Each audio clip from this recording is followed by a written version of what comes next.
Okay, thank you, Greg. That's great. Thank you very much. If we can take any questions for Greg and Nav, obviously they can be pointed to either one of them or both. So, any questions online first? If you just put your hand up or just jump in.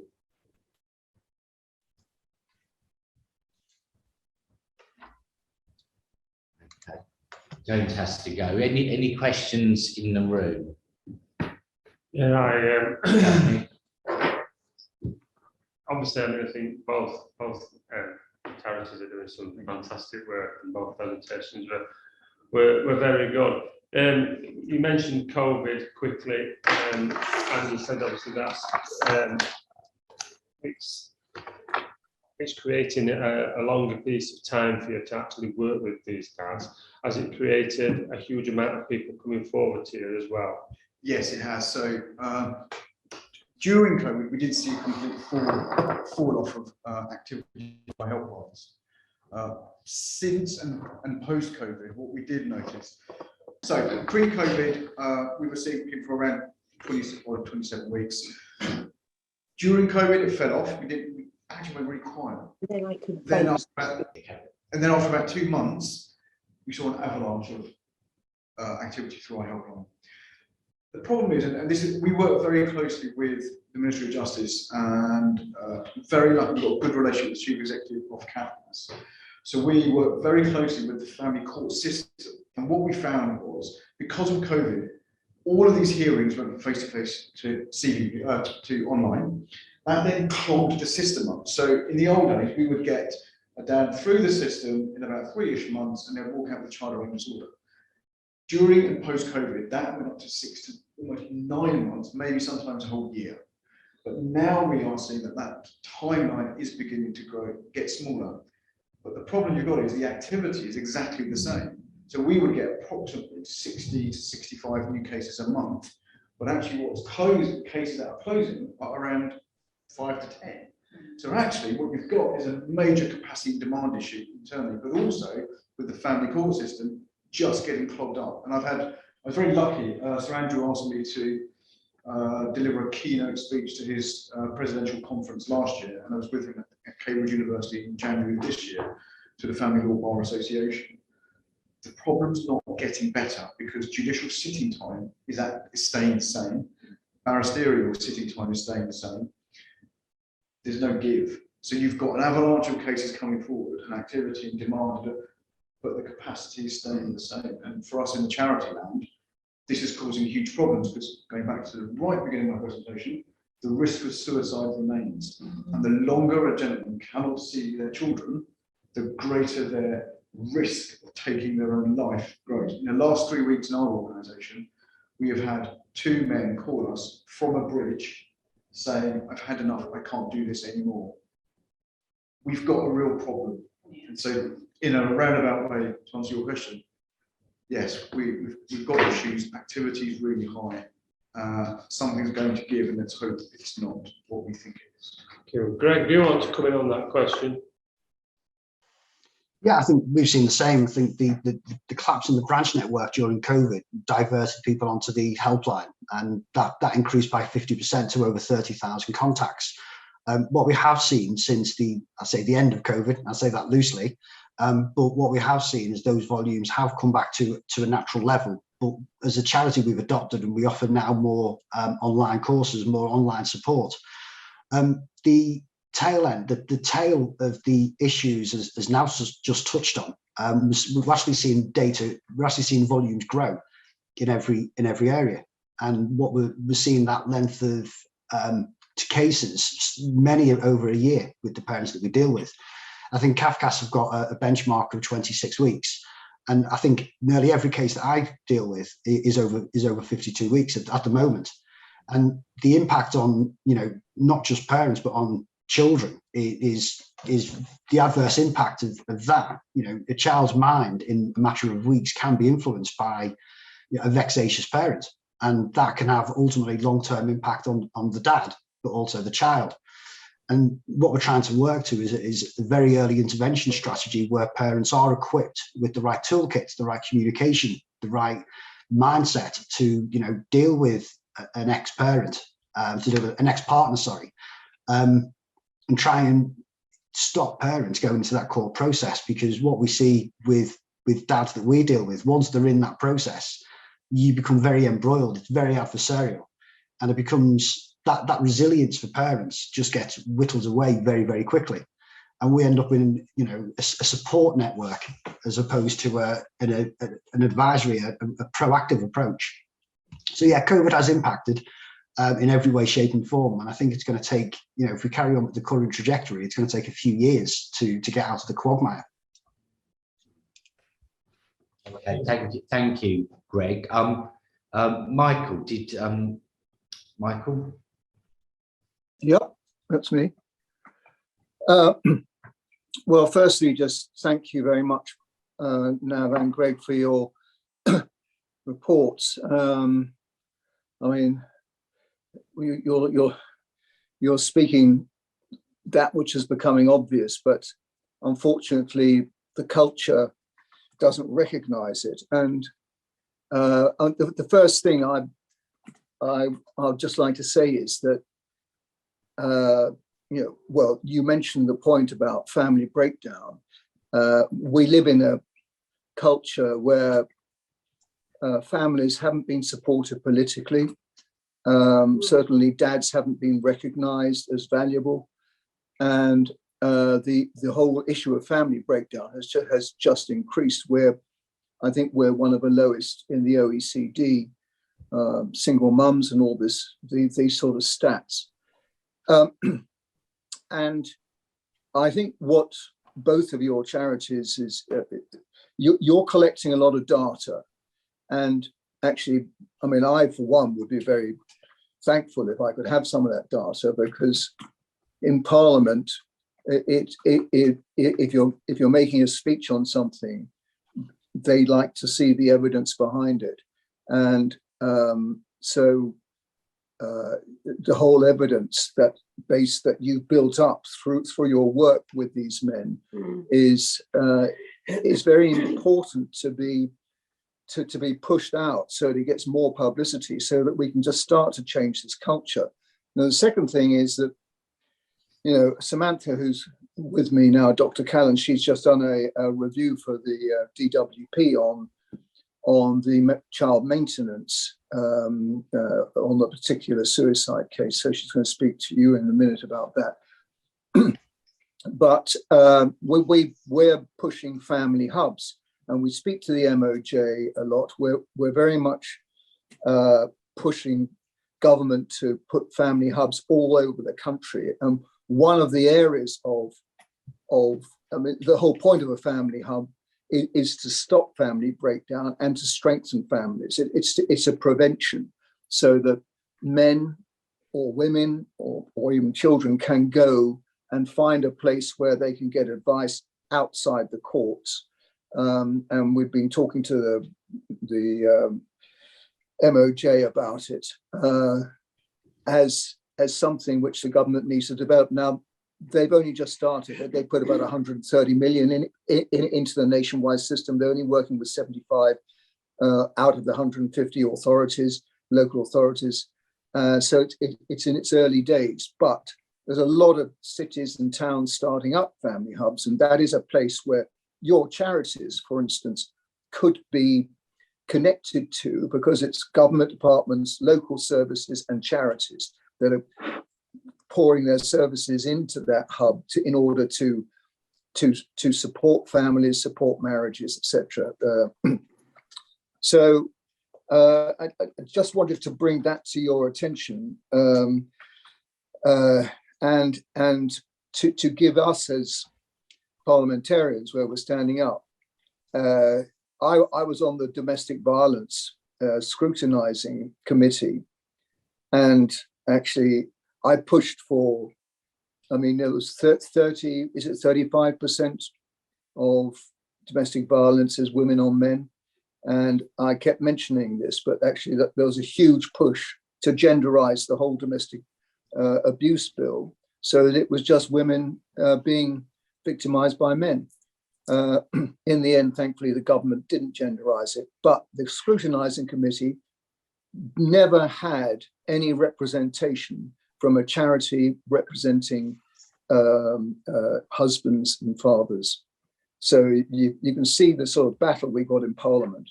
So the data, that's what we need. Okay, I'll stop there. Thank you. And if anyone, you know, Greg and Nav, and just on that, Lord Farmer, about that committee, I remember at the time that there was lots of domestic abuse charities for men and survivors who were actually asking the committee to speak, but actually the committee refused them. Even the government did. I remember writing to the minister, said, oh, we didn't have enough space, but they had enough space for 13 women's organisations. But anyway, well, it depends who the chair is, and then it very much depends on the expert advisor that the chair chooses. And if you're going to choose an expert advisor who is basically believing that it's all one way, then it's going to be skewed that way. I pushed for Mankind to come, and in the end, we didn't even get a written representation from them. Anyway, brilliant. Now, I just want to come back on two things. One, absolutely happy to share our data with you. We are very fortunate as a charity. We got some funding to invest quite deeply in cloud-based software. So we've got RTS, real-time surveillance data, which I'm happy to share with anyone who's interested in having. We'll show you a map of the United Kingdom with men who are suicidal, and you'll see the numbers, you'll see where they are and the proliferation of that. And into the response around family hubs, I'm really glad to say that I think we've been involved in setting up the Kent Family Hub. So we're already enjoying there. And I've been contacted by another 12 county family hubs already. And we're already in conversations around how we can support those establishments of the family hubs as well. So thank you. Brilliant. Thank you. Greg, did you want to add? Yeah, I mean, just on the evidence, we capture from a helpline perspective, we capture a lot of keywords that go through. We've just invested in some cloud-based software that does voice analytics. So as and when parents are phoning up, dads are phoning up and, you know, giving us their stories, we can use analytics software in the background that can map, you know, key trends in those calls by geography, by location. So we're starting to build up that data set. I think the point that you raised on family hubs, I know we've looked at public law strategies in local authorities where they are looking at keeping families together. So there's a number of programs that I live in Trafford, and I know they trialled it. They piloted it rather in 2021. So, you know, using those referrals to charities could be something that could be exploited, because they're dealing at the coalface, so to speak. They're going into families' homes where a mum's walked out, or whatever the situation may be. Rather than the local authority picking it up, they could be signposted to the charity to provide that intervention. What was the other one? Touch on legislation change, I think, Lord Farmer, and you know, from our experience, legislation change can take many years. And I think as a charity, what we've realised is that if we can work within the current framework that we have, and I use the word exploit again, but if we can look at those not legal loopholes to help parents and help dads maintain those relationships, because you know, to change the Children's Act 1989 fundamentally could take 10 years. And we haven't got 10 years. We haven't even got a year. You know, we need to work at pace to have some of these interventions in place through family hubs or through referrals. Thank you. Any other comments or questions? Really just with my. And if that's okay, am I interrupting somebody? Sorry. Yes, it's Adrian Howland and Trent. Just an added question to both the presenters. From a qualities perspective, when you're looking at men and boys, are you looking from the wider LGBTQ space and same-sex couples as well? So we already get quite a lot of referrals from same-sex and transgender communities. So we support all areas of family right now. But the way our charity is set up and with the funding requirements that we have, it's men and those who are identified. Fabulous. I just want to check that was across the whole spectrum. Okay, Samantha, did you? Yeah, thank you. And apologies, I didn't realize our microphone was on and I interrupted, I think it was Nav earlier. So apologies, but that's a bit disconcerting when a voice suddenly comes out of nowhere. Yeah, so yes, as Lord Farmer said, I've just done a review for the DWP, who's actually following the only murder that they've been able to tie more or less directly to a child maintenance claim. And you'll both know, Nav and Greg that it's the DWP. that word obviously inflames your dog. That they fight the kind of claim that suicides are related to child maintenance claims because there's so many other factors. So it's it is a very tricky area. But I mean, that wasn't what I was wanting to say, really. I think my question was to Greg, but also to Nab. I'm so glad you're talking to Sir Andrew McFarlane, who brought out this shocking statistic: 38% of separating families are using the courts, which is far higher, I think, than most people realise. And it is all about the culture. So when I was doing a family law review for the Centre for Social Justice in 2008, you had men's groups saying the family law system is stacked against us, and then you'd have Oxford University research saying it's neutral. There's no bias in here. So it's very tricky. Are you seeing a real acknowledgement? This is my first question. Are you seeing a real acknowledgement by people in the judiciary that this is an area that really does not get sufficient attention? That's my first question. The second question, or rather a suggestion, is that you write to the family law minister, Lord Bellamy, and make sure he knows all about this, because he has asked Lord Farmer to convene a round table for him on the family law applications of family hubs. And I think it'd be great. It's not even a round table, it's kind of maybe half day or whole day event.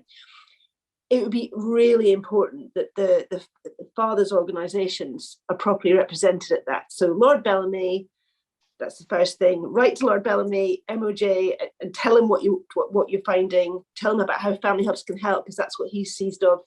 And my question was, are you seeing the necessary shift in the legal culture? Because as you say, you can change the law, but without a shift in the culture, it's very unlikely to change what happens on the ground. Thank you. Shall I go first? Yeah, go So ahead. I think that's a fantastic question, and I'm really pleased to say that we are already in touch with Lord Bellamy, actually.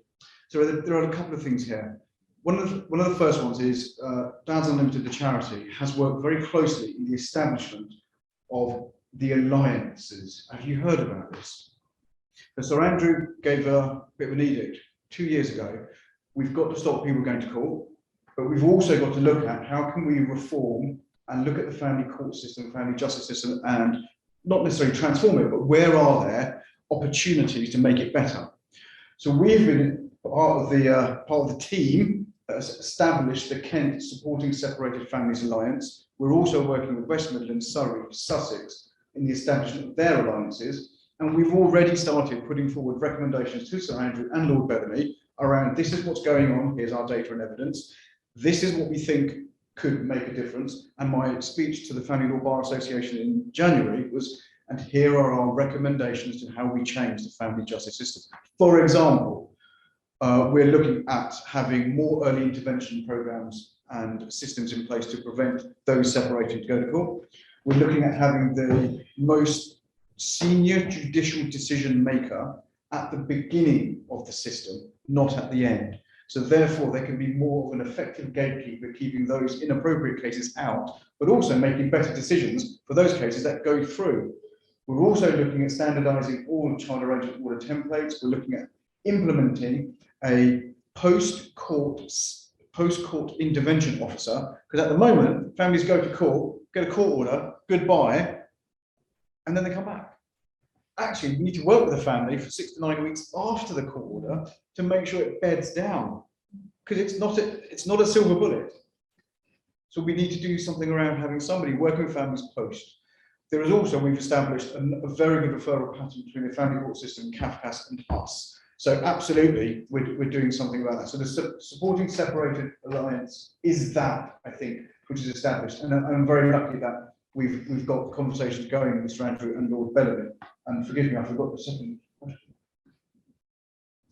I think whether the legal culture, but I think we're tackling that. And actually, if I'm going to be honest, the work that we've done over the last 4 years, especially, we have seen in Kent and in the areas where we operate, where we go to court, we are beginning to see a shift, because one of the things we've done and worked very hard on is outside in the real world, we have this thing of it's okay not to be okay.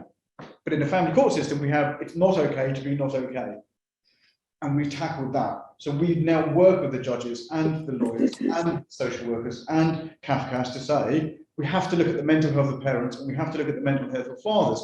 You've got to understand there is a greater risk for men to take their own life through the system than a woman. I'm not saying that women won't, but there's more men who are going through family breakdown. So actually, I'm going to be honest, I have seen a small shift in the thinking of some of the judges when I go and see their decision making in court at the lower level magistrates, higher level county court. So I think there is a beginning change, but there is still a very, very long way to go. Because culturally, there is still too many judges, and I'll give you this as an example. And let's speed up. Yeah, So, quick example. When I did the President's Conference a couple of years ago, I was the only non-white person there. right. So we've still got, there are still issues to go, but we're getting this. Sorry. No, that's all right. I apologise. I'm really sorry. We've got Greg, and then we'll come to Nick. So have you got anything to add, Greg, to what Nav said? Yeah, I mean, I think it's a good point. I think that 38%, I think it's estimated there's 280,000 family breakdowns every year. And we do know there's 100,000 applications to the family court that go through.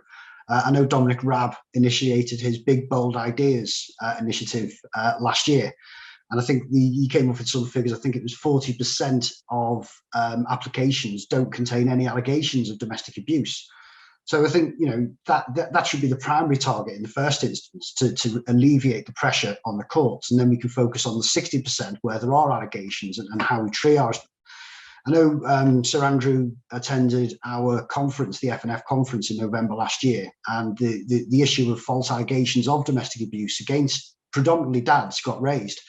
And we've got a wealth of data on that, with freedom of information requests from the Legal Aid Board, from CAFCAS, from different organisations, that kind of highlights that there's an issue in certain regions in the country that potentially false allegations of domestic abuse are being exploited in child application cases. That judicial attention piece, I think, like Nav said, we've noticed as a charity, there has been a shift in the last few years, whether that's due to COVID, we don't really know, but the judiciary do seem to be more alert to some of the key issues that are prevalent, such as alienating behaviours. The reduction of fact fines is also something that we've noticed, because I think the judiciary are realising that some of these allegations don't need to be tested. I always use the analogy in my own kind of personal, my professional life is around a cloud layer. And, I think at the bottom, we've got a whole layer of CAFCAS and, magistrates and solicitors that are feeding up into the system, but there's a cloud layer. And above the cloud layer, you've got the judiciary living in the blue sky world. And I don't think they're necessarily getting the picture on the ground of what's happening. And that's just an observation. I think one last thing just on what Nav touched on as well is, CAFCAS offer a family assistance order. And what we do see is that a third of cases, well, this is the data generally that's nationally available, is that a third of cases return to court within 2 years. And that data is available from CAFCAS. And what we don't understand is, well, why are these parents returning to court? We've got enforcement applications going through the roof. They've gone, I think it's about 8,500, 9,000 enforcement applications.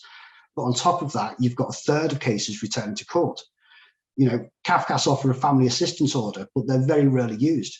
And what that does, it monitors the order and how successful or unsuccessful it's been post-order. So I think, there's a lot of work that we can do, but obviously the funding is restrictive on that. Thank you, Greg. One last question from Nick. Yeah, I've got about 9 questions. So I'll be email addresses, because you brought a couple of things just in that last one.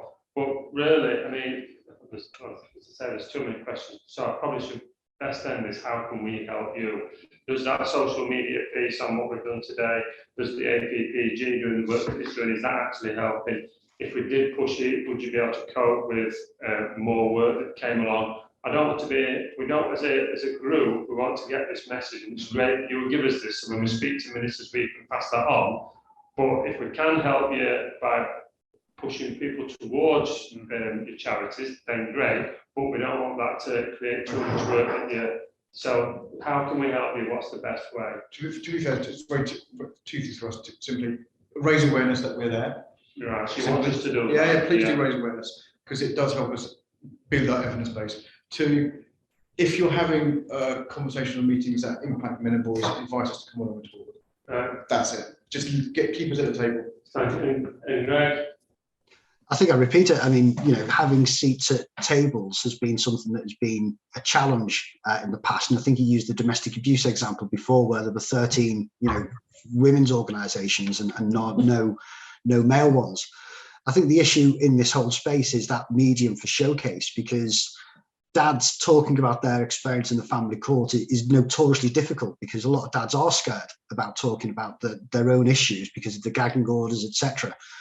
I know there's obviously an anonymity in those, but I think harnessing real life stories and showcasing them would be a big public awareness campaign. We've overcome a big hump over the last 10 years with suicide, as an example. That was a very, very taboo subject 10 years ago, but that's more in the public domain. Likewise with domestic abuse. And I think showcasing some of the horror stories, now I call them horror stories, of what dads go through in family court, I think the public would not believe them. I share my own personal story and people think it's a fairy tale. And, harnessing those stories and making them live and, people living and breathing them is something that I think we need to do as a matter of public health crisis. Thank you, Greg. And I mean, perhaps we can, Nick, and we could have an offline separate meeting with both men. That'd be very, just sort of deep dive into that, if that's okay. If there's, we've got 1 minute and then we get a check. Can I go on, Nick. We always talk about cures in this place. We don't talk about prevention. What work is there out there? Do you know of any work of actually keeping families together, parenting courses, marriage courses, signing post training them? And what does success look like to you? Is it somebody not taking their own life job as success? Is it a good separation, or do you actually have success of bringing families back together again? That's too much for 1 minute, but there's a lot. If you could sort of prepare yourselves for that when we have this offline meeting, because I genuinely do think we go into marriage and we don't have any training for it. And I know I was particularly useless, so we just managed to get through, don't we? But we're doing a lot after the event when it's gone. Families have already broken up, so I think that's something that we could all probably look at. And not there, the questions I'll be asking both of you when we have that meeting. Thank you. Well, thank you, everyone. I hope that was a great meeting. Thank you to Greg and Nav. Great content. And